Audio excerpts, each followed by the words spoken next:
नमो ज्ञानेश्वरा नमो ज्ञानेश्वरा। निवृत्ती उदारा सोपान देवा। मुक्ताबाई नमो त्रिभुवन पावनी। आद्यत्रय जननी देवांची जयांचे केलिया स्मरण। होय सकळ विद्यांचे अधिकरण। तेची वंदू श्री चरण श्री गुरूंचे ते नमस्कारोनी आता। वीतराग भय क्रोधा मन्मया मामुपाश्रिताः। बहवो ज्ञान तपसा होता मद्भाव मागताः। एरवी परापर न शोचिती जे कामना शून्य होती। वाटा कोणे वेळी न वचती क्रोधाचिया। कैवल्य साम्राज्य चक्रवर्ती विश्वमाऊली ज्ञानोबाराय सकल ब्रह्मनिष्ठ गुरुजनांच्या परमकृपेने श्री भगवती ज्ञानेश्वरीच्या 4थ्या अध्यायाचा विचार आपण करत आहोत। प्राचीन योगाचं कथन मी सूर्याला केलं। या भगवंताच्या वचनावर भक्तराज अर्जुनाने प्रश्न विचारला। पुरातन कालामध्ये निर्माण झालेला सूर्य आणि अर्वाचीन कालामध्ये प्रगट झालेले आपण, तेव्हा हा कालाचा भेद असताना सूर्याला आपण प्राचीन योग सांगितला हे माझ्या मनाला पटत नाही। भगवंताने त्यावर उत्तर दिलं, अर्जुना, ज्या काळामध्ये सूर्य निर्माण झाला त्या काळात मी नव्हतो असं कदाचित तुला वाटत असेल, पण तत्वता विचार केला तर त्या काळात मीही होतो, तोही होता, संपूर्ण प्राणी मात्र होते। आतापर्यंत तुझे आणि माझे पुष्कळ जन्म होऊन गेले, पण त्या सगळ्या जन्माचं स्मरण तुला नाही। मी मात्र ज्या ज्या प्रसंगाला ज्या ज्या अवताराला प्रगट झालो ते सगळं स्मरण मला आहे। कारण माया नावाची उपाधी माझ्या ज्ञानाला आवृत्त करत नाही आणि तुझी अविद्या उपाधी असल्यामुळे तुझ्या ज्ञानाला ती आवृत्त केल्यामुळे तुला ते स्मरण होत नाही। मग भगवान अवताराला केव्हा येतात आणि अवताराला कशासाठी येतात? अवताराला केव्हा येतात? तो काल आहे यदा यदा हि धर्मस्य ग्लानिर्भवति भारत अभ्युत्थानमधर्मस्य तदात्मानं सृजाम्यहम। या कालात भगवान अवताराला येतात आणि कशासाठी? तर प्रयोजन भगवंताने 3 प्रकारची सांगितली। परित्राणाय साधूनां विनाशाय च दुष्कृतां धर्मसंस्थापनार्थाय संभवामी युगे युगे। या श्लोकाचाही आपण विचार केला। भगवान आपल्या अवताराची प्रयोजनं 3 सांगतात आणि ज्ञानोबा या श्लोकावर विस्तार करत असताना जवळपास 13 प्रकारची प्रयोजनं सांगतात। या 13 प्रकारच्या कार्यासाठी भगवान प्रत्येक अवतारामध्ये प्रत्येक युगामध्ये अवताराला येतो आणि अवताराचं हे कार्य करतो। पण तत्वतः स्वरूपाने पाहिलं तर भगवंताचं हे अवताराला येणं किंवा अनेक प्रकारचे अचाट कर्म करणं, स्वरूपाने मात्र परमात्मा काहीच करत नाही। कारण सामान्य पुरुषाला देवाचा जन्म म्हणजेच अवतार आणि देवाचं असणारं कर्म लक्षात येणं शक्य नाही, कारण ते दिव्य आहे। जन्म कर्मच मे दिव्यम एवं यः वेत्ति तत्वतः त्यक्त्वा देहं पुनर्जन्म न एति माम एति स अर्जुन। भगवंताने स्पष्ट सांगितलं की अर्जुना, इतर प्राणी मात्र ज्याप्रमाणे काम कर्म अविद्या यासाठी जन्माला येतात, तसं काम कर्म अविद्या जन्माचं कारण माझ्या ठिकाणी नाही, किंबहुना माझा अवतार जणू एक प्रकारची लीला आहे। जणू काही मी अवताराला आल्यासारखा वाटतो। माझा जन्म दिव्य आहे आणि कर्म पाहिलं तर सामान्य कोणत्याही पुरुषाला जे कर्म करता येणार नाही ते कर्म सहज लहान अवस्थेमध्ये मी केलेलं आहे। तुकोबारा म्हणतात, देवाने गिरी गोवर्धन उचलला, आपल्या सामान्य लोकांना कोणीसुद्धा उचलू शकत नाही। देवाचं कर्म अचाट आहे। ते पुतनेचा भगवंताने वध केला आणि मग एक शक्टासुर नावाचा दैत्य कंसाने पाठवला। त्याला शरीर नव्हतं, त्याला शरीर होतं वायूचं शरीर। सामान्य डोळ्याला ते शरीर दिसत नसायचं, कारण त्याला ऋषीचा शाप होता की ज्या सौंदर्याचा तुला अभिमान झाला आहे ते तुझं शरीरच राहणार नाही, तू राहशील, पण हे जे सामान्य शरीर दिसतं ते मात्र तुला राहणार नाही। तो असुर योनीला प्राप्त झाला, पण कंसाचा मित्र होता। आता पुतनेचा वध झाल्याबरोबर कंसाने विचार केला कोणाला पाठवावं नेमकं, कारण पुतनेसारखीचा जर परमात्मा वध करू शकतो तर बाकीचे सगळा असा बलवान पाठवावा लागेल की नाही। असा व्यक्ती पाठवावा लागेल, तो दिसला तर नाही पाहिजे पण काम तर झालं पाहिजे। नेमकं भगवंताच्या अवताराला 6 महिने होऊन गेले होते। ते लहान मुलाचं असं असतं, सुरुवातीला त्याला आपण ज्या अंगावर झोपवलो त्याच अंगावर ते झोपून राहतं. ते स्वतः काही करवट बदलत नाही. म्हणजे डाव्या अंगावर उजव्या अंगावर असं काही होत नाही. पाठीवर ठेवलं ते पाठीवरच राहतं. पण भगवंताने 6 महिन्याचा कालावधी लोटल्यानंतर स्वतःच्या ताकदीनं ते करवट बदलले आणि ते यशोदा मैयाने पाहिलं. आनंद झाला. ते म्हणले, मग आता भगवंताने स्वतः करवट बदलली की नाही, मग आता आपल्याला याही कार्यक्रमाचा उत्सव करायचा. मोठे माणसं निमित्त पाहतात आणि उत्सव करतात. फक्त निमित्त आलं पाहिजे.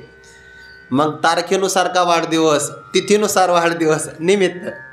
मग ते आता करवट बदलली. यशोदा मैयाने सगळ्याला आमंत्रण दिलं, सगळ्याला. आणि मग जास्त लोकाला जर आमंत्रण दिलं तर त्या प्रत्येकाची काळजी करावी लागते. म्हणून उत्सवामध्ये जो उत्सव मूर्ती व्यक्ती असतो त्याला जास्त वेळ नाही भेटत. यशोदा मैयाकडं ते काम, भगवंताला झोपवलं एका ठिकाणी आणि एक जुना गाडा होता. त्या गाड्याच्या खाली जी सावली, त्या सावलीमध्ये परमात्म्याचा पाळणा ठेवून दिला. आणि जे लोक अतिथी म्हणून आले त्यांच्या स्वागत सत्काराकरता यशोदा मैया मग्न होऊन गेली. आता असंच घडतं आहे. राऊत बाबा एक वाक्य सांगत असतात, उत्सव कोणासाठी केला होता? देवासाठी. ज्याच्यासाठी उत्सव केला त्याला विसरतो आपण आणि बाकीच्या लोकांकडेच लक्ष देतो. हे तिथं झालं असं नाही. सप्तात हेच होतं. ज्या देवासाठी उत्सव केला तो राहतो बाजूला आणि लोकांवरच लक्ष दिलं जातं. हे त्या शट्टासुराने पाहिलं. तो जुना गाडा, त्याच्यावर जुने सगळे भांडे ठेवलेले आणि तो वजनदार. शट्टासूर त्या गाड्यावर जाऊन बसला. त्याच्या वजनाने तो गाडा जमिनीत रुतला. एवढं त्याचं वजन. आणि त्याच्या लक्षात आलं सगळे लोक आपापल्याच असणाऱ्या कार्यात व्यग्र आहे, व्यस्त आहे. भगवंताकडे काही कोणाचं लक्ष नाही. याच प्रसंगाला हा जो गाडा, त्या गाड्याखाली याला चिरडायचं, चिरडून मारायचं. तो त्या गाड्यावर चढला. त्याच्या वजनाने तो गाडा जमिनीमध्ये रुतला. पण तसाच त्याने तो हकलला. आणि जसं भगवंताच्या पाळण्यावर त्या गाड्याचं वजन पडणार, भगवंताने खेळता खेळता फक्त आपला वर पाय करून असा अंगठा लावला. ते अंगठा लावल्याबरोबर तो गाडा, गाड्यावर असणारे वजनदार जुने भांडे सगळे आणि शट्टासूर या आकाशामध्ये फेकल्या गेले. शट्टासूर तर फेकला गेला तर तो तसा मुक्त झाला. पण जो गाडा होता तो गाडा आकाशामध्ये जाऊन गोल गोल फिरत फिरत पुन्हा तिथंच येऊन आदळला तर त्या गाड्याच्या खाली होता पाळणा. प्रचंड आवाज झाला. मग घरातले सगळे लोक धावत धावत आले आणि यशोदा मैयाने ते पाहिलं, गाड्याखाली पाळणा आणि पाळण्यात माझा कन्हैया. आता कन्हैयाचं काय झालं असं, कारण गाड्याचा सगळा चुरा झाला आहे. बहुतेक कन्हैया काही वाचला नसेल. मग त्या सगळ्या लोकांनी ते लाकडं वगैरे बाजूला केले. तर भगवान जशाच तसे खेळतात पुन्हा. मग आता एवढा वजनदार गाडा पलीकडच्या कोपऱ्यात होता, इथपर्यंत आला कसा, कोणी आणला? सगळ्यांना चौकशी केली. ज्यांच्यावर जबाबदारी होती तेही घरातल्या कामात व्यस्त झाले. त्यांच्याही लक्षात नाही आलं. तिथं काही लहान मुलं खेळत होते. आणि मग यशोदा मैयाने त्या लहान मुलांना विचारलं, तुम्ही 4-5 जण खेळत होते ना, तिथले तुम्ही खेळत असताना हा गाडा नेमका उचलला कोणी? त्याने, मैया हा गाडा आहे ना कोणी उचलला नाही, हे आपला कन्हैयाचा पराक्रम आहे. ते म्हणे, एवढंसं बाळ, हारी मोठा झाला हात म्हणा, पाळण्यात खेळणारं बाळ, आणि त्याने हा गाडा कसं काय उचलला? म्हणे, आम्ही पाहिला. खेळता खेळता या कन्हैयाने आपल्या पायाचा अंगठा लावला आणि त्याच्याबरोबर हा गाडा तो शट्टासूर सगळे वरती गेले. हे देवाचं कर्म आहे. सामान्य पुरुषाच्या कधी लक्षात येऊ शकत नाही. जन्म कर्मचे मे दिव्यम. आणि हे जो तत्वतः जाणतो यथार्थपणाने, म्हणजे देवाचा अवतार आपल्या जन्मासारखा नाही आणि देवाचं कर्म स्वार्थपरायण होऊन भोगण्यासाठी आपल्यासाठी नाही आहे, सर्वावर अनुग्रह करण्यासाठी आहे. पण तत्वतः असंही कर्म केलं तर देवाला कर्माचं पापुण्य लागत नाही. आणि भगवान जरी अवताराला आले तरी पण शरीराप्रमाणे षड्भाव विकार त्यांना स्पर्श करत नाही. असं देवाचं स्वरूप जो यथार्थ जाणतो तो सुद्धा आत्मतत्वाचं ज्ञान झाल्यामुळे स्वतः मुक्त होतो. त्यामुळे त्यालाही पुन्हा जन्माला यावं लागत नाही. तो मत स्वरूपालाच प्राप्त होतो. जे भगवत स्वरूपाला प्राप्त होतात त्यांचं काय लक्षण आहे, कसे ते असतात, त्यांचं लक्षण 10व्या श्लोकामध्ये सांगितलं. वीतराग भय क्रोधाहा ही सगळी बहुवचन आहे. ज्यांच्या अंतकरणातून विषयाची आसक्ती त्याला म्हणतात राग. परमार्थ करत असताना भविष्यामध्ये कसं होईल अशी अनामिक असणारी स्थिती त्याला म्हणतात भय. आणि परमार्थ मार्गामध्ये संसारातल्या सगळ्याच विषयाचा उच्छेद केला जातो. हा परमार्थ मार्गावर केला जाणारा द्वेष याला क्रोध म्हणतात. ज्याच्या मनामध्ये आसक्ती, भय आणि क्रोध हे सगळे निघून गेले आहे त्याला म्हणतात वीतराग भय क्रोधाहा. मनमयाहा माझ्या स्वरूपाशी एकरूप झालेला, माम उपाश्रिताहा अनन्य भावाने माझी शरणागती करणारा असे पुष्कळ भक्त आहे. अत्यंत पवित्र कशामुळे? ज्ञान तपसा पूताहा. पूत म्हणजे पवित्र. ज्ञान सगळ्यात मोठं तप आहे आणि तप केल्यानंतर व्यक्ती तापला जातो. जी वस्तू तप्त होते ना ती शुद्ध होत असते. सोन्याचा अलंकार करत असताना त्यामध्ये काही हिणकस भाग टाकला जातो तेव्हा त्याचा अलंकार होतो. आणि जेव्हा त्या अलंकाराची आटणी केली जाते ना, जेवढं अलंकाराचं वजन असतं आटणी केल्यानंतर तेवढं वजन राहत नाही. हे आपल्याला नाही कळत, सुवर्णकारांना कळत असतं. त्यांच्याकडे आपण एखादा दागिना घेऊन गेलो त्यांना सांगितले याची आटणी करा बरं, ते जाळतात बघा. आणि सोन्याला तापविण्यासाठी प्रचंड तापमान लागतं. त्या तापमानामध्ये सोनं नाही जळत पण त्यातला हिणकस भाग जळून जातो. तापल्यामुळे होतं तप आणि तपामुळे सोनं होतं शुद्ध. तसं आपल्याही जीवनामध्ये कायिक, वाचिक आणि मानसिक 17व्या अध्यायामध्ये 3 प्रकारची तप आली आहे. हे तप केल्यानंतर स्वरूपाची या प्रसारा लागी प्राणेंद्रिय शरीरा आटणी करण्याची विरातेची तप ते आटणी होते. अलंकार तापवला की त्याची आटणी होते, कमी होतो ना तो वजनामध्ये. तसं स्वरूपाच्या प्राप्तीकरता प्राण, इंद्रिय, शरीर या सर्वांची जी आटणी होते त्याला म्हणतात तप. मग तपाचे अनेक प्रकार आहे. जेव्हा व्यक्ती ब्रह्मज्ञान संपादन करतो त्या ब्रह्मज्ञानाला सुद्धा तप असं म्हटलं जातं. ज्ञान तपसा याद्वारे जे अत्यंत पवित्र झाले. पवित्र होणं म्हणजे काय? जेव्हा मनुष्याला ब्रह्मज्ञान होतं तेव्हा त्याला आपल्या स्वरूपाचा परिचय होतो. आणि स्वरूप कसं आहे? अक्रिय सत्स्वरूप आहे, चित्स्वरूप, आनंद स्वरूप असा परिचय झाल्याबरोबर त्याला अविद्येचाही मळ लागत नाही आणि अविद्यकारी असणाऱ्या प्रपंचाचाही मल लागत नाही, म्हणून तो पवित्र होऊन जातो. आणि असा पवित्र झालेला महात्मा जिवंत असेपर्यंत जीवनमुक्त म्हणविला जातो. आणि प्रारब्ध संपलं की तो मद्भाव मागताहा माझ्या मूळ स्वरूपाला प्राप्त होतो. वास्तविक ज्ञान झालं तेव्हाही तो भगवत स्वरूपालाच प्राप्त होतो. फक्त प्रारब्ध आहे म्हणून तो देहात दिसतो आणि प्रारब्ध संपलं की मूळ स्वरूपाला प्राप्त होतो. उदाहरण दिलं जातं, घट आहे ना मातीचा, त्या मातीच्या घटामध्ये जी पोकळी असते, रिकामी जागा, त्याला घटाकाश म्हणतात. आणि घटाच्या बाहेर असणारं जे आकाश त्याला महाकाश म्हणतात. वास्तविक घटातला आकाशसुद्धा महाकाश स्वरूपच आहे. पण आपण व्यवहार काय करतो? घट फुटला की घटातला आकाश महाकाशाशी एकरूप झालं. वास्तविक घट नाही फुटला तरी पण ते आकाश महाकाश रूपच असतं. तसं या देहामध्ये असणारा महात्मा ब्रह्मरूपच असतो. पण आपण व्यवहार करतो की त्याचा देह सुटला म्हणजे तो ब्रह्मस्वरूपाशी एकरूप झाला. वास्तविक घट ज्यावेळी फुटतं, ज्ञानोबा म्हणतात, हगा घट जे वेळी फुटे ते वेळी तेथीचे आकाश लागे नीट वाटे, वाटा लागले तरी गगना भेटे एरवी चुके. घट फुटला आणि त्यातला आकाश म्हणे महाकाशाला मिळण्याकरता रस्त्याला लागलं. ज्ञानोबा म्हणतात तेव्हाच रस्त्याला लागलं. आणि अगोदर काही ते महाकाशापासून वेगळं होतं का?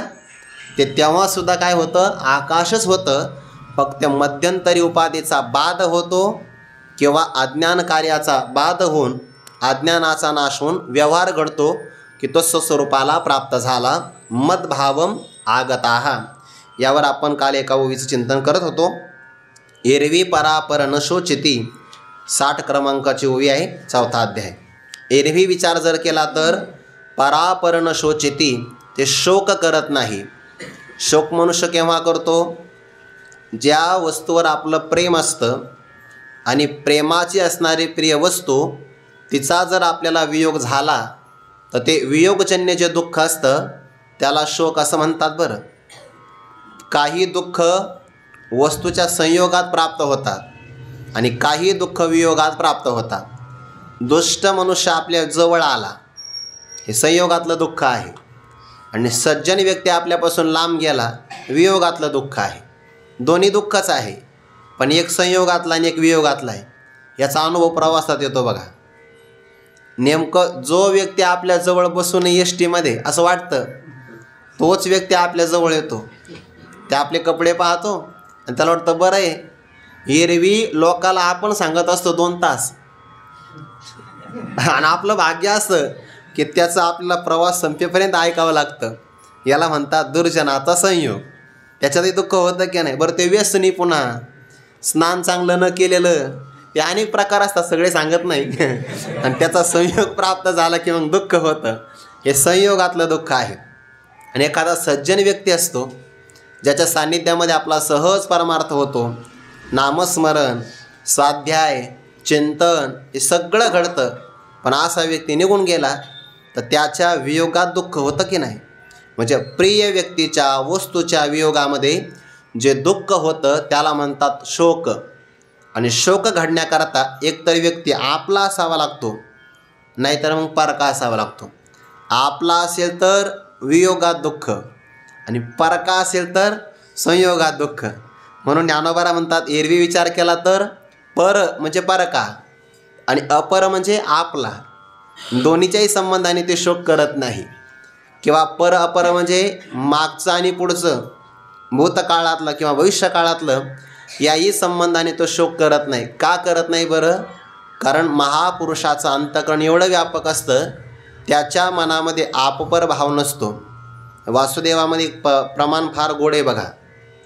सुखदुःख समान सकळ जीवांचा कृपाळ, ज्ञानाचा उद्बोध भक्ती प्रेमाचा कल्लोळ, धन्य जगी तोची एक हरिरंगी नाचे, रामकृष्ण वासुदेव सदा स्मरे वाचे, विषयी विरक्त जया नाही आपपर, संतुष्ट सर्वदा स्वये व्यापक निर्धार. लागतात की नाही प्रमाण ओव्या. विषयाच्या बाबतीमध्ये विरक्त आहे, विषयी विरक्त नाही आपपर, अयम निजहा परो वेती, गणना लघुचेतसाम उदारचरितानाम तो वसुधैव कुटुंबकम. हा आपला आहे आणि हा परका आहे. हा भाव कुठं असतो? संकोचित मनामध्ये. आणि ज्याचं व्यापक अंतःकरण आहे त्याच्या मनामध्ये हा भाव नसतो. त्याला सगळं जग आपलं आहे. हे विश्वची माझे घर ऐसी मती जयाची स्थिर, किंबहुना चराचर आपण झाला. आपपर भाव जर आला ना तर तो आपपर भाव भेद निर्माण करतो आणि भेदामध्ये द्वेष निर्माण होतो. उदाहरण आपण ऐकलं असेल, 2 भाऊ एकत्र राहायचे. एकत्र कुटुंब पद्धतीमध्ये आनंद असतो. फक्त ते कुटुंब कुठपर्यंत टिकतं? जोपर्यंत सगळे कुटुंबातले लोक एकमेकासाठी त्याग करायला प्रवृत्त होतात तोपर्यंत. जेव्हा प्रत्येक व्यक्ती आपल्या भोगासाठी स्वार्थपरायण होतो तेव्हा कुटुंब एकत्र राहत नाही. कुटुंबही राहत नाही, समाजही राहत नाही. हे सगळीकडंच अशी व्यवस्था आहे. जेव्हा त्यागाची भावना असते तेव्हा एकत्र कुटुंब पद्धतीचा आनंद आहे. सगळे सुख. जे माणसं एकत्र कुटुंब पद्धतीत राहतात ना त्यांचं असणारं चारित्र्य चांगल्या प्रकारे तयार होतं. त्याचं कारण असं आहे, एखादा व्यक्ती एकत्र कुटुंब पद्धतीमध्ये राहत असेल तर त्या एकत्र कुटुंब पद्धतीमध्ये लहानापासून वृद्धापर्यंत सगळ्या वयाची माणसं राहतात. सगळ्या वयाची. आणि म्हणून लहानाशी कसा व्यवहार करावा, तरुणाशी कसा व्यवहार करावा, वृद्धाशी कसा व्यवहार करावा याचं शिक्षण त्याला सहज मिळतं. ज्याला आपण म्हणतो ना प्रॅक्टिकल, प्रात्यक्षिक. ते सहज त्याला व्यवहार कळतो. असा व्यक्ती कुठे जरी गेला तर तो चांगल्या प्रकारे वागू शकतो. म्हणून एकत्र कुटुंब पद्धतीमध्ये राहणं महत्त्वाचं आहे. काही अनुभव आजोबाचे नातवाला कामं येतात. वडील जर कामाला गेले तर नातवाला संस्कार कोण देतात? आजोबा. पण संस्कार देण्याकरता आजोबा घरी असले पाहिजे. ते जर वृद्धाश्रमात असेल तर एकत्र कुटुंब पद्धती राहील कशी? विस्तार आहे हा. 2 भाऊ एकत्र राहायचे, गुण्यागोविंदाने नांदायचे. कारभार मोठ्या भावाकडे लहान्याने शेतीचे काम बघायचे. असं सगळं ते बरेच दिवस चालला त्यांचा व्यवहार. एके दिवशी मोठा भाऊ बाजारात गेला. बाजारात गेल्यानंतर त्याला घरच्या मुलाची आठवण झाली. रिक्त हस्तम न गच्छेत, रिकाम्या हाताने घरी जाऊ नये. येता येता त्याने एक ऊस आणला. त्यालाही मुलगा आणि त्याच्या भावालाही मुलगा. आपले असणारे वडील आणि आपले काका त्या दोन्ही मुलांनी पाहिले आणि ऊस घेण्यासाठी ते पळत पळत आले. 2 मुलं समोरून जर आले आणि ऊस एक असेल तर मग 2 भाग करावे लागतात की नाही. त्याने ऊसाचे 2 तुकडे केले.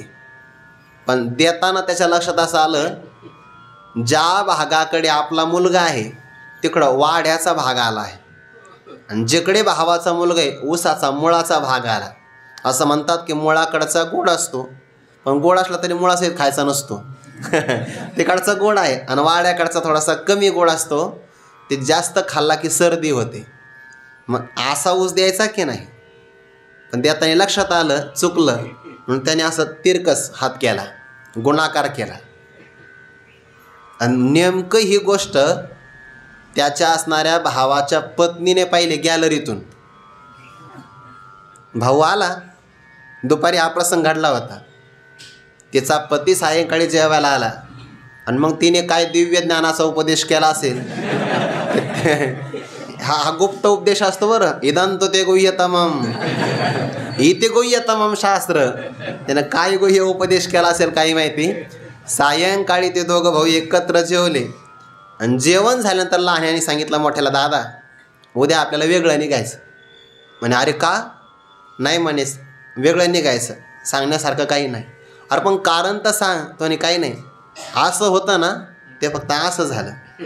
परापर याच्यामध्ये आपला परका भाव आला की त्याच्यामध्ये भेद निर्माण होतो. संत महात्मे कधी भेद करत नाही. संतांची चरित्र बघा तुम्ही. नारदांनी व्यासांना उपदेश केला, व्यास सज्ञान आहे. ध्रुव बाळाला उपदेश केला, अज्ञान आहे. भक्त प्रल्हादांना गर्भ अवस्थेमध्ये ज्ञान दिलं, हे दैत्य कुळातलं असं पाहिलं नाही. वाटपाडा कोळीकू वाल्मिकी ऋषीलाही उपदेश केला. जरासंधाला उपदेश, कंसाला उपदेश, रावणाला उपदेश. हे सगळीकडे परापरण शोचिती. संत महात्मे हे पाहत नाही आपल्या जीवनामध्ये. परापरण शोचिती जे कामना शून्य होती. कामना म्हणजे इच्छा, विषयप्राप्तीची प्रबळ इच्छा, त्याला म्हणतात कामना. इदम मे स्यात्, इदम मे स्यात् इति इच्छा कामशब्दितः. हे मला असावं, हे मला मिळावं असं वाटतं बरं का. जे जे मनुष्याकडे नसतं आणि जे त्याला चांगलं वाटतं ते त्याला मिळावं असं वाटतं. समजा एखाद्या व्यक्तीकडे एखादी चांगली वस्तू असेल ना, आपल्याकडे नसेल तर त्याची ते मिळावीशी वाटते. नाही चांगल्या मार्गाने मिळाली तो गैरहजर आला की चोरून घेतात माणसं. त्याला कामना म्हणतात. कामना ते मला असावं असावं. आणि कामना नेहमी अपूर्ण व्यक्तीच्या मनातून प्रकट होते. ज्याच्या आतमध्ये पोकळी आहे ना, त्याला बाहेरचे पदार्थ गोळा करावेसे वाटतात आणि त्याला वाटतं ते मिळवलं म्हणजे आपण पूर्ण होऊ. पण वास्तविक कामना कधी पूर्ण होत नाही. कामनेचे विषय आपण किती पूर्ण केले तर अग्नीमध्ये इंधन टाकावं, जसं अग्नी भडकतो तसं कामनेचे विषय मिळवले की सगळ्या प्रकारे कामना वाढतच जाते. ज्ञानोबा म्हणतात बघा, जैसा भोगी काम वाढे, इंधने आगीसे हकाक चढे. इंधन टाकलं की अग्नी वाढतो, तसा कामनेचे असणारे विषय संपादन केले की कामना पुष्ट होते आणि वाढते. मनुष्य होतो वृद्ध, कामना वृद्ध नाही होत. ते कायम तरुणच राहते. पण महात्मे असे असतात, कामना शून्य होती. कोणतीच कामना नाही. ना भोगाची कामना, न पदाची कामना, न धनाची कामना. जगद्गुरू तुकोबारायांचं कीर्तन ऐकलं. तुकोबारायांची कीर्ती छत्रपती शिवाजी महाराजांच्या कानी गेली आणि मग कीर्ती कानावर गेल्याबरोबर नजराना पाठविला. महाराजांनी पत्रिका नाही होती पाठवली की आमच्या इथं सप्ताह वगैरे आहे, सडळ हात आहे, असं काही नाही. फक्त सत्कीर्ती वाऱ्या हाती माप चाले सज्जनाचे, कीर्तिमुख त्यांचे नारायण. कीर्ती ऐकल्याबरोबर हे अयाचित वृत्तीने राहणारे महात्मे आहे. आणि छत्रपती शिवाजी महाराज सगळ्या साधू संतांची काळजी घ्यायची. सगळ्या. त्यांनी जरी नाही मागितलं तरी आपलं कर्तव्य त्यांच्यापर्यंत आपण हे पोचविलं पाहिजे. काही असेल ते. नजराणा पाठविला. त्या काळात जर नजराणा घेतला तर शिवाजी महाराजांकडून तुकोबारांची किती मोठी श्रीमंती तयार झाली असती. पण तुकोबारांनी ते पाहिलं, नको म्हणे. तुम्हाला जर आम्हाला सुखी करावंसं वाटत असेल तर मग एक करा, आम्ही तेने सुखी म्हणा विठ्ठल विठ्ठल मुखी. व्रत करा एका कंठी मिरवा तुळशी, व्रत करा एकादशी मनवा हरीचे दास. तो का म्हणे मज ह्यास, तुम्ही स्वतःला हरिदास म्हणून घ्या, ही माझी अपेक्षा आहे. नजरानाही पाठवला तरी घेतला नाही, का मना शून्य होते. तुकोबारांच्या जीवनात आणखीन एक प्रसंग आलेला आहे. ते धरणेकरी आला ना, धरणेकरी पहिल्यांदा पंढरपूरला गेला होता. वय होऊन गेलं आणि उतार वयात इच्छा निर्माण झाली, मला अध्ययन न करता ज्ञान मिळावं शास्त्राचं, कष्ट न करता धन मिळावं आणि श्रवण न करता मोक्ष मिळावा. 3 प्रकारची इच्छा उतार वयात. गेला भगवंताकडे 12 दिवस अनुष्ठान. भगवान म्हणले तू इथं थांबू नको, आळंदीला जा. आळंदीला आला आणि तामस अनुष्ठान केलं 10 दिवसाचं. पुन्हा ज्ञानोबारे स्वप्नात गेले आणि सांगितलं देऊला जा. आता ते गावाकडून पंढरपुराहून आळंदी काही वाटलं नाही, पण इथून तुकोबारांकडे जायचं म्हणजे कंटाळा आला. पण आता ज्ञानोबारे सांगतात नाहीला झाला, गेला बघा. आता तुकोबारे असल्या लोकांना येऊ देत नव्हते. ज्याला बा धानाची इच्छा आहे ते तुकोबारे त्याला कसं काय जवळ करणार. स्वभाव तुकोबारांचा कडक, अभंग वाचलेलं कळतं. तुकोबारांचा स्वभाव तीक्ष्ण आहे, तीक्ष्ण उत्तरे, हाती घेऊन बाण फिरे. पण ज्ञानोबारांनी पाठवलं, नाही म्हणता नाही आलं. तुला काय पाहिजे म्हणे, शास्त्राचं अध्ययन न करता ज्ञान, कष्ट न करता धन आणि श्रवणाधिक साधन न करता ज्ञान. मोक्ष पाहिजे ना, मोक्ष ज्ञानाने मिळतो. ठीक आहे, काय हरकत नाही. मग त्याने तुकोबारांनी त्याच्यासाठी 11 अभंग लिहून दिले. आणि एक जवळ नारळ होतं, ते नारळ दिलं. बरं, ते नारळ तुकोबारांकडे आलेलं होतं. ती योजना फार चांगली होती. योजना कशी होती, ते अहमदाबादचा एक सावकार, त्याने ज्ञानोबारांना नवस केला होता. त्याला माहिती होतं ज्ञानोबारे समाधी अवस्थेमध्ये आहे म्हणून. नवस पूर्ण झाला की मी 1,00,000 किमतीचे रत्न तुम्हाला अर्पण करेन. नवस झाला पूर्ण. मग आता 1,00,000 किमतीचे ते रत्न घ्यायचे, मध्यंतरी चोर लुटू शकतात. मग त्याने एक नारळ घेतलं. नारळाला 3 डोळे असतात, त्याने ते फोडले डोळे, त्यातलं पाणी ते खोबरं बाहेर काढलं आणि त्याच्यात रत्न भरले आणि पुन्हा नारळ बंद केला. आता नारळ कोण घेणार आहे. एरवी आपणही नारळ घेत नाही ना, ओपरनं घेतो आपण, राहू दे तुम्हाला प्रसाद नारळ असं म्हणतो. त्यानं नारळ तो घेऊन आला ना. आल्यानंतर चाकणला त्याचा मुक्काम झाला. तिथं ज्ञानोबारे स्वप्नात गेले, चाकणवरून आळंदीला येण्यापेक्षा चाकणवरून देऊला जा, हा नारळ तुकोबारांना द्या. तुकोबारांना तो नारळ दिला. आणि दुसऱ्या दिवशी धरणेकरी तिथं आला. तुकोबाराय कशाला पाहतात नारळ, ते 11 अभंग आणि श्रीफळ त्या धरणेकऱ्याला दिलं. तो लय मोठ्या अपेक्षेने आला होता, लयच मोठ्या अपेक्षेने. तो 11 अभंगात माझं काय होणार आहे, त्याला काय माहिती. इथे एका अभंगावर महाराष्ट्र गाजवलं लोकांनी. तिथं 11 अभंग होते. ते 11 अभंगावर काय होणार आहे आपलं, त्याला राग आला. ते 11 अभंगन ते एक नारळ त्याने तिथं ठेवलं, तो निघून गेला. प्रारब्ध असं असतं बघा, हातात येतं, क्षेम नाही होत. तुकोबारांना नाराज झाले. कुणाकरता निर्माण केलं, तुकोबारांचा एक सेवक आला, कोंडोबा ब्राह्मण. आडाणी होता बिचारा, पण श्रद्धा होती. तुकोबारांना नमस्कार केला. तुकोबारांनी त्याला दिले 11 अभंग नारळ. त्याने ते घरी जाऊन फोडलं नारळ. 1,00,000 किमतीचे त्या काळातले हिरे निघाले. आणि 11 अभंगाचं श्रद्धेने फक्त एकदाच पारायण केलं. सगळ्या पुराणाचं ज्ञान झालं. आणि छत्रपती शिवाजी महाराजांच्या दरबारामध्ये तो पुराणिक झाला पुराण सांगण्यासाठी. श्रद्धेने एकदा जरी पारायण केलं तर एवढं ज्ञान मिळतं. आपल्या जीवनात योग आला की नाही, मरायच्या अगोदर सगळ्या संत वाङ्मयाच्या ग्रंथाचं पारायण झालं पाहिजे. सगळ्या चिंतन झालं तर मग फारच चांगलं आहे. कशा करता उदाहरण सांगितलं, तुकोबारांना कामना नाही आहे. नाही तर नारळ जर फोडला असतं तर नजराना घेतला असता, पण नाही. जे कामना शून्य होते, काम नाही झालो पाही रे कामा. ज्याला कामना नाही तो पूर्ण असतो. आणि ज्याला फार मोठ्या कामना असतात, व्यवहारात लोक त्याला शहाणं म्हणतात. बरं, ज्ञानोबारांची ओवी आहे, जो बोहवे विषय विलासे गोंफे, तो म्हणते ओवाई पडेला सापे. जो अभिलाष भारी दडपे तया ते सज्ञान म्हणते. ज्याला फार महत्त्वाकांक्षा आहे, इंग्रजीमध्ये त्याला ॲम्बिशन्स म्हणतात. फार मोठ्या महत्त्वाकांक्षा आहे, सगळे जगातली संपत्ती आपल्याला मिळावी असं वाटतं. लोक बघा बघा किती ज्ञानी ते. अभिलाष भारी दडपे तया ते सज्ञान म्हणते. सुखी होण्याचा उपाय एक आहे, कामना शून्य व्हावं. ज्याला कोणतीच कामना नाही. एक महात्मा बसले असे, राजा म्हणला तुम्हाला काय काम नाही सांगा. आता ते बसले तेव्हा हिवाळ्यामध्ये सूर्याचं ऊन अंगार घेत होते. राजा नाही नाही इच्छा सांगा तुमची.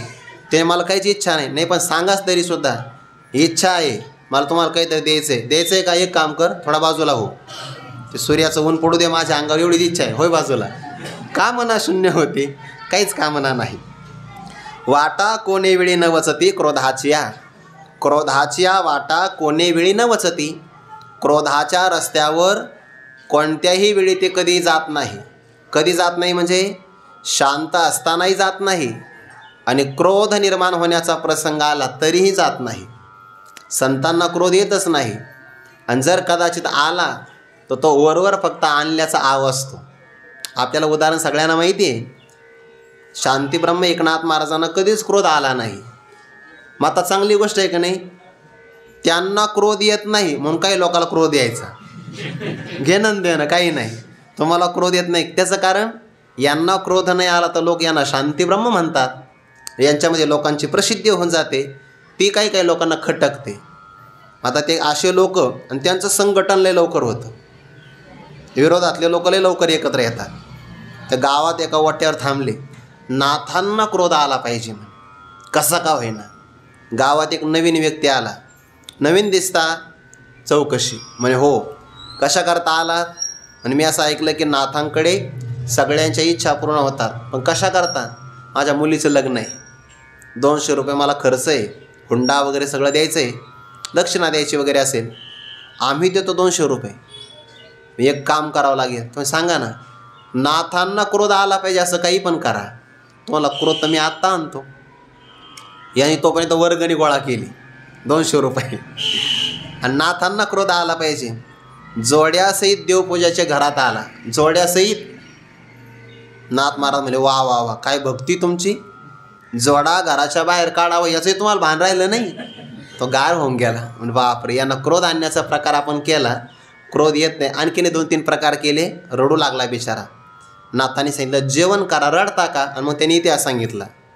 म्हणजे तुम्हाला क्रोध आणला तर मला 200 रुपये मिळणार आहे, नाही क्रोध आला तर माझ्या मुलीचं लग्न राहील. नाथ महाराज म्हणले एवढीच अडचण आहे ना. म्हणे हो, जेवण करा पहिलं, 200 रुपये बघू आपण काय करायचं. जेवण झालं त्यामुळे तू फक्त पळायचं पुढं, नुसतं पळायचं, मागं पाहायचंच नाही, मी करतो काय करायचं. तो पळू लागला.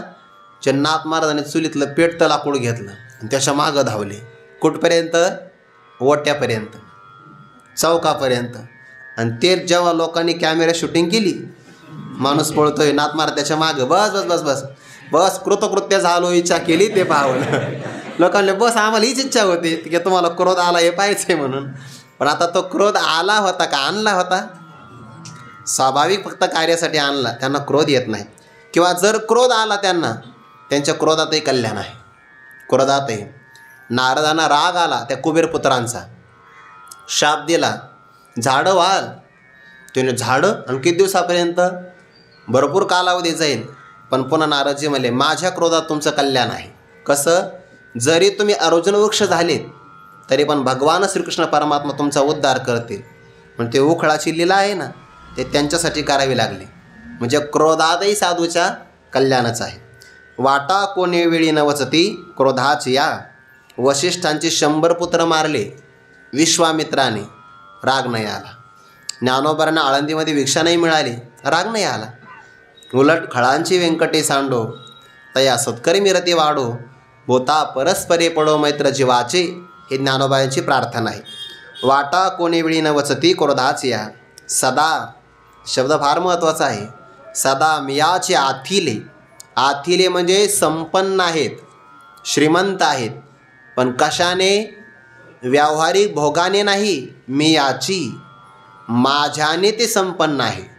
म्हणजे माझी प्राप्ती त्यांना झाली म्हणून ते परमार्थातले श्रीमंत आहे. श्रीमंती 2 प्रकारची, एक व्यावहारिक श्रीमंती आणि काही पारमार्थिक श्रीमंती. ज्यांना देव प्राप्त झाला खऱ्या अर्थाने ते श्रीमंत आहे. सदा, कदा कदा नाही सदैव, नेहमी, 24 तास आणि आयुष्यभर मियाचे आथिले, माझ्यामुळे ते संपन्न झालेले आहेत. ज्याला भगवत प्राप्तीचा आनंद मिळाला ना, त्याला बाकी आनंदासाठी कोणत्या विषयाच्या पाठीमागं जावंसं वाटत नाही. ज्याला व्यापक आनंद मिळाला तो सामान्य आनंदामध्ये रममान होत नाही. ज्ञानोबा म्हणतात, पौर्णिमेच्या दिवशी शुद्ध असणारं चंद्राचं अमृत आणि त्या अमृताचे कण ज्या चकोराला प्राशन करायला मिळाले, तो वाळवंटातले खडे चाकत असतो का? अजिबात नाही. सांगे कुमुददळाचे ने ताटे, जो जेविला चंद्र किरणे चोखटे, तो चकोर काय वाळवंटे चुंबित असे, तैसे आत्मसुख पाहिले, जयासे आपण पेचे फावले, तया विषय सहज सांडवले म्हणो काही. तसं ज्याला आत्मस्वरूपाच्या ठिकाणचा आनंद मिळाला, की ज्या आनंदाला कोणतं आलंबन लागत नाही, ज्या आनंदाला उपचार नाही लागत, ज्या आनंदाला कोणत्याही प्रकारचं पारतंत्र्य राहत नाही, जो स्वाधीन, स्वतंत्र, निरुपम, निरतिशय, निरपेक्ष असे बाबाचे शब्द असतात. हा आनंद ज्याला प्राप्त झाला तो संपन्न असतो. आणि संपन्न व्यक्तीची संपन्नता बाहेरही प्रगट होत असते, मग त्याची ती अपेक्षा करत नाही. सदा मियाचे आथिले, माझ्याने संपन्न झाले पण जगतात. उद्देश काय आहे? माझी या सेवा जी आले. काया वाचा मनाने आपल्याला भगवंताची सेवा करता यावी याकरिता ते जगत असतात. आपणही जगतोय बघा. काही लोकांच्या बाबतीत आपण वाक्य तुम्ही कशा करता जगतात? वा, जेवणासाठी. जेवण कशासाठी? जगासाठी. जगण्यासाठी जेवण, जेवण्यासाठी जगणं असं नाही. या मानवी देहाचं जीवन आणि जगणं याचा उच्चतम उद्देश आहे भगवत प्राप्ती. आणि ते जगतात. माझी या सेवा, माझी सेवा घडावी. ती सेवा मिळाली. ज्ञानोबांच्या 9व्या अध्यायात ओव्या आहे बघा. ते जयांची वाचे माझे आलाप इथपर्यंत ओव्या आल्या की नाही. त्या प्रकरणामध्ये शेवटची ओवी सांगतो. जयांचे ज्ञान विश्व नेणे, जाणीव मज एकातेची जाणे, जया ऐसे लाभे तरी जिने एरवी मरण. जर त्यांना असं जगणं मिळालं तर जगतात, एरवी मृत्यूला पत्करतात. माझी या सेवा जी आली. हनुमंतरायाचं जगणं देवाच्या सेवेसाठी, कंटाळा नाही. लंकेत जायचं, जय श्रीराम. लंकेत नाही, लंकेच्या पुढची लंका, पडलंका, रावणाच्या बहिणीची लंका. मग तिथं जाऊन विचारलं, रावणाची कुठं आहे? म्हणे ती मागच राहिली. म्हणे मग तुम्ही? बहुतेक म्हणे मी पुढं आलो. म्हणे हो, काही काही वारकरी नाही का एका मुक्कामान पुढं जातात, मी पुढं चालू. म्हणे सेवेत कंटाळा नाही. लक्ष्मणजींना शक्ती लागली. रात्रीमध्ये हनुमंत रामेश्वरमपासून निघाले. रामेश्वरमपासून गेले द्रोणागिरी पर्वत आणायला. कमी वेळ, सूर्योदयाच्या अगोदर यायचे. सेवा जी आली, सेवेसाठी जगणं आहे. माझी या सेवा जी आले की आत्मबोधे तोषले वितरागचे. वितराग, विगतः राग यस्मा. राग म्हणजे आसक्ती. अनुकूल ज्ञानापासून होणाऱ्या प्रीतीला राग म्हणतात. पारिभाषिक शब्द या शास्त्रातला. व्यवहारातला राग वेगळा, संगीतातला पुन्हा राग वेगळा. इथला वितराग, विगतः राग यस्मा. ज्याच्या अंतकरणातून आसक्ती निघून गेली त्याला म्हणतात वितराग. पण ते तोषले, तोषले म्हणजे संतुष्ट झाले. पण कशाने? आत्मबोधे. या ओवीचा एक अर्थ असा होतो, आत्मबोध म्हणजे आत्मज्ञान. आणि आत्मबोधे तृतीय विभक्ती घ्यावी लागते याची, या पदाची. म्हणजे आत्मज्ञानानेच मनुष्य संतुष्ट होऊ शकतो, दुसरा पर्याय नाही. आपल्याला गीतेतलं उदाहरण माहिती आहे. भक्तराज अर्जुनाने देवाला सांगितलं, देवा माझ्या इंद्रियांना जो शोक अनावर झाला आहे तो पृथ्वीवरचं राज्य मिळालं तरी जाणार नाही, महेंद्र पदाची प्राप्ती झाली तरी जाणार नाही. एत पृथ्वीत लाप होईल, महेंद्र पदही पाविजेल, परिमोह हा न फिटेल मानसीचा. याला एकच पर्याय आहे, तुमच्या मुखारविंदातून जर मला ज्ञान प्राप्त झालं तर. आणि मग शेवटी सांगितलं ना, नष्ट मोहा हा स्मृतिर्लब्धा तत्प्रसादान्मयाच्युत स्थितोस्मिगत संदेह करिष्ये वचनम तव. आत्मज्ञानानेच व्यक्ती संतुष्ट होत असतो, दुसरा पर्याय नाही. व्यवहारातले ज्ञान मनुष्याचे हाव वाढवतात आणि आत्मज्ञान मनुष्याचे हाव बंद करतं. खुंटलिया धावा तृष्णेची या, आता निश्चिंतेने पावलो विसावा. आत्मज्ञानात आपली ओळख होते. कारण मनुष्य लालायित असतो दोन गोष्टीसाठी कायमचा. तुम्ही कोणतंही कर्म करा, कोणतं ज्ञान संपादन करा, कोणती भावना करा, त्या सगळी भावना, क्रिया आणि ज्ञानाच्या पाठीमागे एकच भावना असते, एकच अपेक्षा की जीवनातलं दुःख कायमचं नष्ट व्हावं आणि असा आनंद मिळावा की ज्या आनंदासारखा दुसरा आनंद नसावा आणि त्या आनंदापेक्षा मोठाही कोणता आनंद नसावा. हीच अपेक्षा नाही का सर्वांची. बरं, माणसं प्रयत्नही करतात, पण स्वतःच्या प्रयत्नाने आतापर्यंत एकाही व्यक्तीची अपेक्षा पूर्ण नाही झाली. त्याला दुःखाची आत्यंतिक निवृत्ती पाहिजे आणि परमानंदाची प्राप्ती. हा उपाय माणसं करतात पण मिळत नाही. म्हणजे उपाय किंवा साधन त्याला अज्ञात आहे आणि अज्ञात साधनाचं ज्ञान करून देतं त्याला शास्त्र म्हणतात. अज्ञात ज्ञापकत्वम शास्त्रस्य शास्त्रत्वम. आणि मग शास्त्र त्याला एकच उपाय सांगतं. जर तुम्हाला आनंद प्राप्त करायचा असेल, रसो ब्रह्मरसम लब्ध्वा आनंदी भवती शोकम तरती चात्मवित. आत्मवित व्यक्तीच शोकातून तरून जातो आणि आत्मज्ञान संपादन असणारा व्यक्तीच आनंदाला प्राप्त होतो. दुसरा त्याला पर्याय नाही. यो वै भूमातत् सुखम नाल्पे सुखम असते. भारतीय उपखंडामध्ये आपण जन्मलो ना, आपलं फार मोठं भाग्य आहे की आपल्याला आपल्या जीवनामध्ये या परमानंदाची प्राप्ती आणि दुःखाची आत्यंतिक निवृत्ती सांगणारा वेद प्रबल प्रमाण आपल्याकडं आहे. बाकी कोणत्याही धर्मात वेद नाही आहे, त्यांना आधारच नाही जीवनाच्या तत्त्वज्ञानासाठी. आपल्याला मात्र वेदाचा आधार आहे आणि वेदाने उपाय पण सांगितला आहे की ब्रह्मप्राप्ती करून घ्या, स्वतःला ओळखा. ज्याला आत्मज्ञान झालं, आत्मबोधे तोषले, आत्मज्ञानाने संतुष्ट झाला, वितरागजे, म्हणून ते जगतात माझ्या सेवेसाठी, सदैव माझ्याने संपन्न असतात आणि आत्मबोधाने संतुष्ट असतात. एका ओवीचा जरी विचार केला, एका पदाचा, किती अपूर्व लक्षण आहे. ही एकच ओवी किती महत्त्वाची आहे. सदा मियाची आथिले माझी या सेवा जी आले की आत्मबोधे तोषले वितरागजे. म्हणजे गुरुवर्य डॉक्टर बाबांच्या मुखातून एक उदाहरण ऐकलं आहे. माझी या सेवा जी आले, माझी या सदा मियाची आथिले, माझ्याने संपन्न असतात, देवाचं कायम स्मरण करतात. 10व्या अध्यायामध्ये पण ओवी बघा, चित्ते मीची झाली मियाची प्राणी धाले, जीवो मरो विसरले बोधाची भुली. त्यांना बोधाचा एवढा मोठा आवेश आहे की त्या बोधाच्या भुलीमध्ये जगावं मरावं हे विसरून जातात.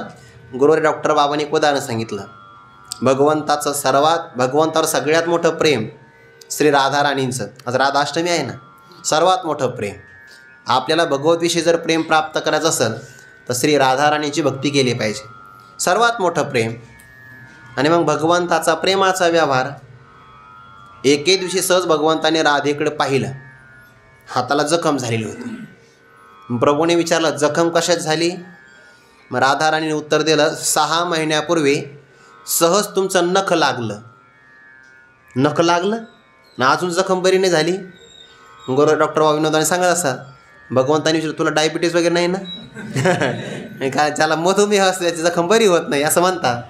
आणि तसं नाही, हे जखम अनेक वेळा बरी झाली, पण त्या जखमेवर खपली आली की मी जखम बरी नाही होऊ दिली, ती खपली पुन्हा काढली, जखम तशाच तशी ठेवली. म्हणे असं का केलं?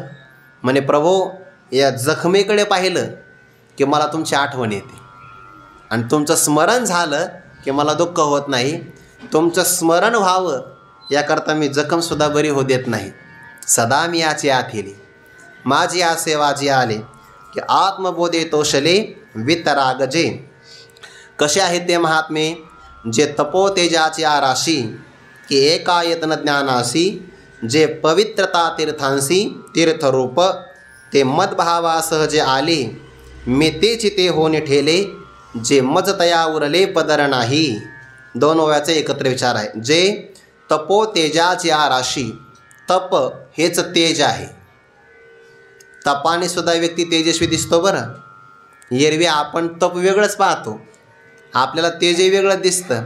बाबा सांगत असतात राऊत बाबा, एखाद्या व्यक्तीचं सौंदर्य पाहिलं, त्याचा आहार वगैरे चांगला असतो, विश्रांती चांगली असते, अशा नियमित गोष्टी पाळल्या, दगदग नसेल, तर तो व्यक्ती प्रसन्न दिसतो. आणि अशा व्यक्तीला पाहिलं तर व्यवहारातले लोक बाप रे बाप काय बाबाचं तेज आहे. तर ते म्हणत असतात ते तेज तपाचं नसतं, तुपाचं असतं. इथं तेज तसं नाही आहे. जे तपोतेजाची राशी, तपाचं तेज त्यांच्या चेहऱ्यावरून झळकत असतं. तपतेजाची ती राशी आहे की एकायतन ज्ञानाशी. आयतन म्हणजे राहण्याचं ठिकाण आणि एकायतन म्हणजे एकमेव राहण्याचं ठिकाण. ज्या महात्म्याचं अंतकरण ब्रह्मज्ञानाला राहण्याकरता एकमेव ठिकाण झालं आहे.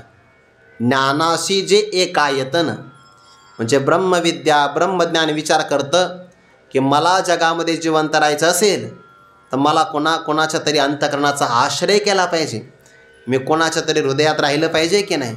मग कोण आहे मला राहण्याकरता योग्य? असा महात्मा म्हणजे एकायतन ज्ञानाशी, ते चालते ज्ञानाचे बिंब म्हणून म्हणावं लागतं. तयाचे अवयव ते सुखाचे कुंभ, एर माणूस पण ते भांब लौकिक भाग. एकायतन ज्ञानाशी. आणि पवित्र किती आहे? जे पवित्रता तीर्थांशी तीर्थरूप, ज्यांच्यामुळे तीर्थाला सुद्धा पावित्र्य मिळतं, तीर्थांशी पवित्रता देणारे ते आहे.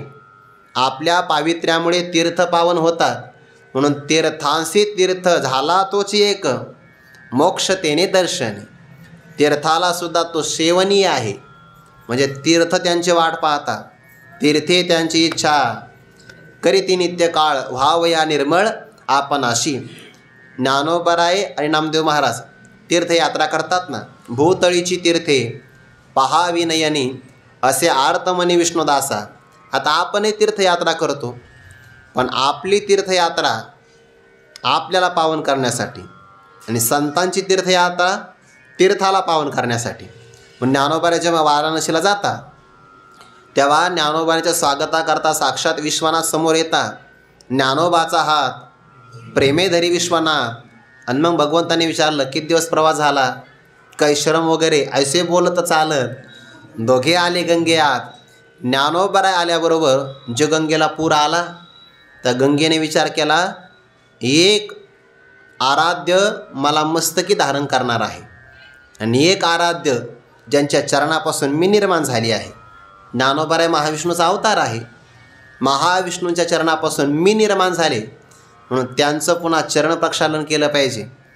आणि एका आराध्याच्या मस्तकी मी विराजमान आहे, त्यांची आपण भेट घेतली पाहिजे. म्हणून ज्ञानोबाचे पायी मिठे घाली गंगाबाई. नामदेवराय म्हणतात आता किती वेळ, 8 वाजत आले ना. नामा म्हणे सोडाबाई ज्ञानदेव सर्वाठ आहे. ज्ञानोबाराय सगळीकडे आहेत. आता ते गंगेला पूर आलेला होता. पवित्रता तीर्थांशी तीर्थरूप अशी असणारे महात्मे ते मदभावा. भाव शब्दाचा अर्थ होतो स्वरूप किंवा भाव म्हणजे विद्यमान सत्ता. माझं सत्स्वरूप आहे, त्या सत्स्वरूपाला सहजे आले, ते सहज आले. याचा अर्थ काय होतो? त्यांना भगवत प्राप्तीकरता कष्ट पडले नाही, हा एक अर्थ. किंवा त्यांना भगवत प्राप्तीसाठी प्रतिबंध लागले नाही, दुसरा अर्थ. तिसरा, ते मदभावा सहजे आले का? कारण देहात असतानाही ते मत स्वरूपच होते. जसं आपण आता उदाहरण पाहिलं, घटामध्ये असणारा आकाश हे महाकाश रूपच आहे, फक्त घट नावाची मधली उपाधी आहे.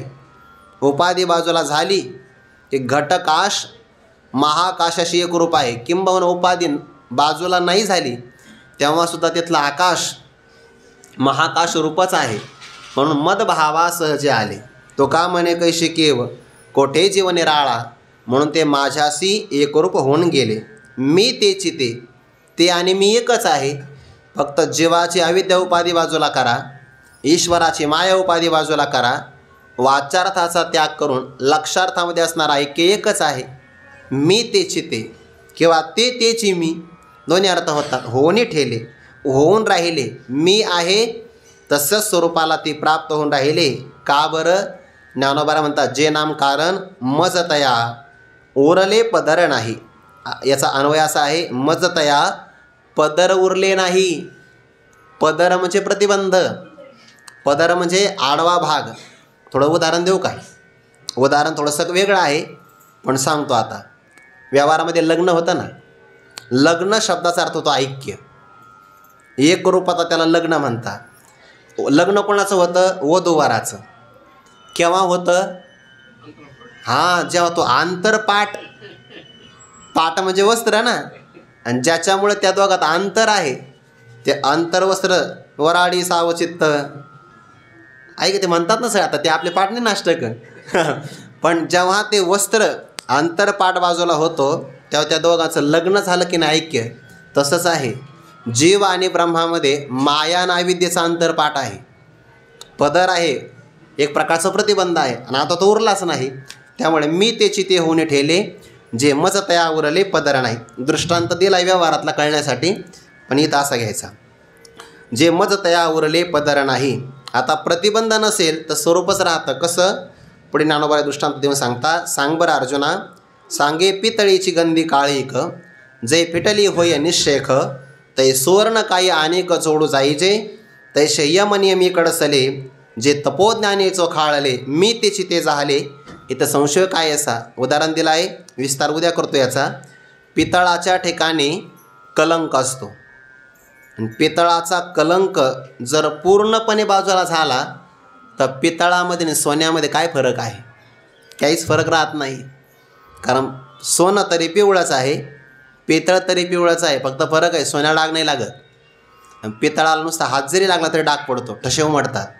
पण पितळाचा जर कालिमा दूर होईल असा एखादा पदार्थ वापरून त्याची गंधी काळीक, त्याचा असणारा कलंक जर बाजूला केला, फिटली होय आणि शेख, तर तेव्हा सुवर्ण काही अनेक जोडू जायचे. सोनं काही वेगळं प्राप्त करावं लागतं का? अजिबात नाही. म्हणजे पितळ आणि सोनं एकच आहे, पण केव्हा? जर त्याचा कलंक गेला तर. तसं जीव आणि ईश्वर ब्रह्म एकच आहे, फक्त माया नाविद्य उपाधी गेली तर. तैसे यम नियम इकडसले, यम नियम यांनी जे शुद्ध झाले तप आणि ज्ञानाने, किंवा तप ज्ञान हेच तप आहे, या तपाने जे निर्बळ झाले, मीचे तेची झाले, ते आणि मी एकरूपच आहे. या बाबतीमध्ये संशय काय करायचा अर्जुना? संशय घेण्याचं काही कारणच नाही. थोडा विस्तार करू 2 वयाचा, पण तो आता नाही, उद्या करू. पुंडलिक वरदारी विठ्ठल श्री ज्ञानदेव तुकाराम मौली ज्ञानेश्वर महाराज की जय. जगद्गुरु तुकाराम महाराज की जय. सद्गुरु जोग महाराज की जय.